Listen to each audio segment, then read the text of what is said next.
నమస్తే అండి. మీ ఇంట్రొడక్షన్ చెప్పండి. ఓకే. నా పేరు హరిత.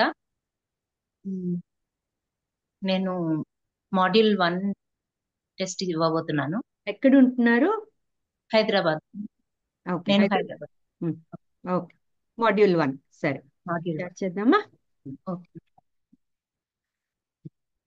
సన్నియమ్యేంద్రియ గ్రామం సన్నియమ్యేంద్రియ గ్రామం సర్వత్ర సమబుద్ధయః ते प्राप्नुवन्ति मामेव सर्वभूतहिते रताः क्लेशोऽधिकतरस्तेषाम् अव्यक्तासक्तचेतसाम् अव्यक्ता हि गतिर्दुःखम् देहवद्भिरवाप्यते ये तु सर्वाणि कर्माणि मयि सन्न्यस्य मत्पराः अनन्येनैव योगेन मां ध्यायन्त उपासते तेषामहं समुद्धर्ता मृत्युसंसारसागरात् भवामि न चिरात् पार्थ मय्यावेशितचेतसाम् मय्येव मन आधत्स्व मयि बुद्धिं निवेशय निवसिष्यसि मय्येव अत ऊर्ध्वं न संशयः अत श्रेयो हि ज्ञानमभ्यासात् श्रेयो हि ज्ञानमभ्यासात् श्रेयो हि ज्ञानमभ्यासात्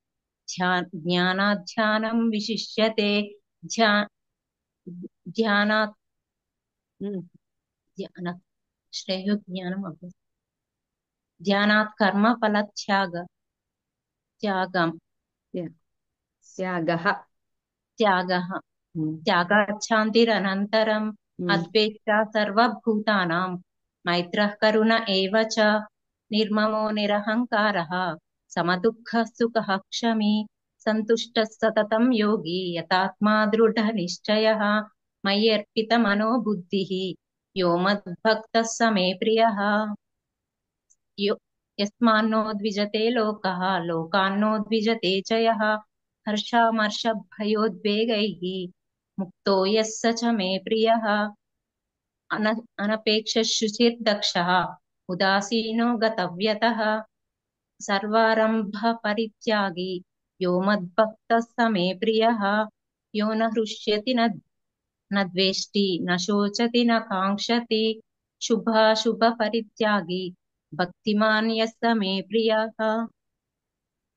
तुल् समशत्रौ च मित्रे च तथा मानापमानयोः शीतोष्णसुखदुःखेषु समसङ्गविवर्जितः तुल्यनिन्दास्तुतिर्मौनी सन्तुष्टो येन केनचित् अनिकेतस्थिरमतिः भक्तिमान् मे प्रियो नरः ये तु धर्म्यामृतमिदं यथोक्तं पर्युपासते श्रद्धाना मत्परमाः भक्तास्तेऽतीव मे प्रियाः उम्, ॐ तत्सदिति श्रीमद्भगवद्गीतासु उपनिषत्सु ब्रह्मविद्यायां योगशास्त्रे श्रीकृष्णार्जुनसंवादे भक्ति भक्तिनाम भक्तियोगो नाम द्वादशोऽध्यायः।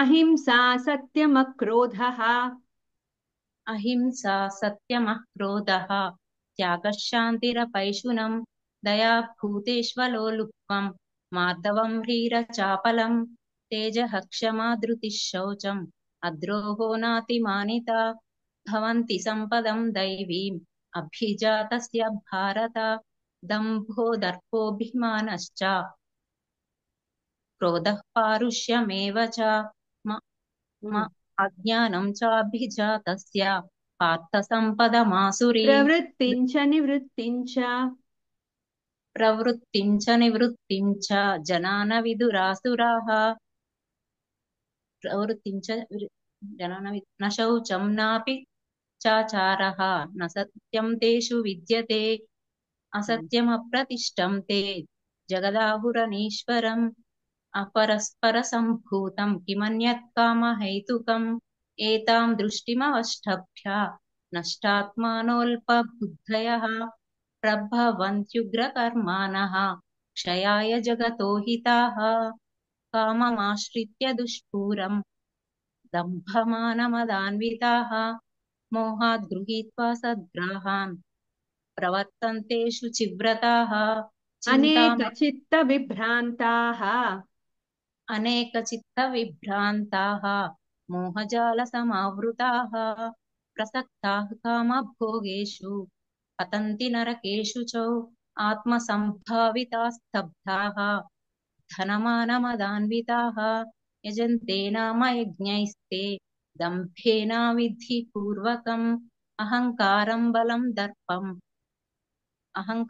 बलं दर्पं कामं क्रोधं च संश्रिताः मामात्मपरदेहेषु प्रद्विषन्तोऽभ्यसूयकाः तानहं द्विषतः क्रूरान् संसारेषु नराधमान् क्षिपाम्यजस्रमशुभान् आसुरीष्वेव योनिषु आसुरीं योनिमापन्नाः मूढा जन्मनि जन्मनि मामप्राप्यैव कौन्तेय ततो यान्त्यद्धमां गतिम् त्रिविधं नरकस्येदं द्वारं नाशनमात्मनः काम कामक्रोधस्तथा लोभः तस्मादेतत्त्रयं त्यजेत् तस्मात् शास्त्रं प्रमाणन्ते तस्माच्छास्त्रं प्रमाणं ते कार्याकार्यव्यवस्थितौ ज्ञात्वा शास्त्रविधानोक्तं कर्म कर्तुमिहार्हसि ॐ तत्सदिति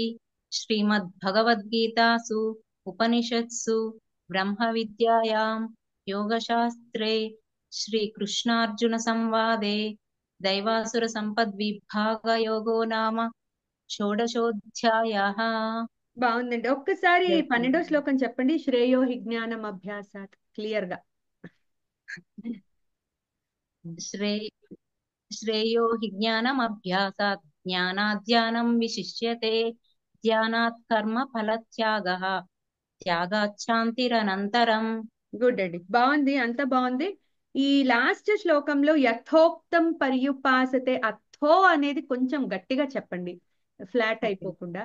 అలాగే నా వచ్చిన చోట కర్మాణి, అట్లా నాకి కొంచెం తేడా ఉంది, ఆ సౌండింగ్ లో తేడా చూపించాలి.